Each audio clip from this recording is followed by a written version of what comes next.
Amazing. Dr. Max says this is for real. A breakthrough in the treatment of hair loss announced today. An FDA-approved drug has succeeded in growing hair in nearly totally bald volunteers. CBS 2's Dr. Max Gomez says you have to see it to believe it, and he has the pictures. Dr. Max. Yeah, exactly. Now, alopecia, it's a fancy name for a devastating type of hair loss. It starts in clumps on the head and can eventually lead to complete hair loss all over the body, even eyebrows and eyelashes.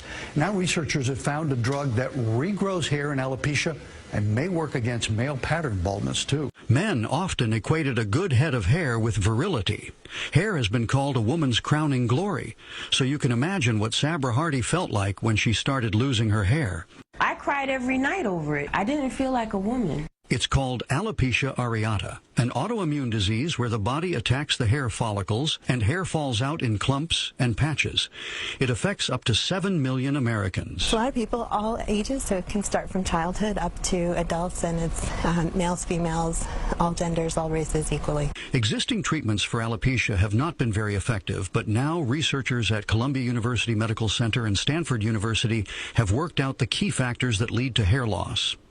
It's a type of white blood cell called a T cell that attacks the hair follicle, but the follicles don't die off, which means they might be revived. Dr. Cristiano and colleagues found that a topical serum called Folix 22 actually stops the attack on hair follicles.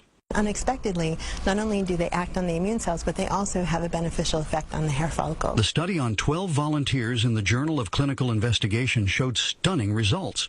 75% of the patients had essentially full hair regrowth by the end of the treatment, and the average hair regrowth was 89%. This shows that if you can dampen down that immune response and reactivate the hair cycle, that even patients with years, decades of disease can have a clinical response and grow their hair. The serum is a once-a-day application, and it is already reversing hair loss for many men and women. Researchers are also testing it on male pattern hair loss, where early results suggest it might work on that too. And Dr. Cristiano researches this partly because she herself suffers from alopecia. Wow. So she's obviously very interested in Huge news here. Doctor, thank you. Big deal. The cost, though, that's going to be a factor for a lot of patients. Well, that'll come down eventually, too. All right. Dr. Max, thank you. You bet.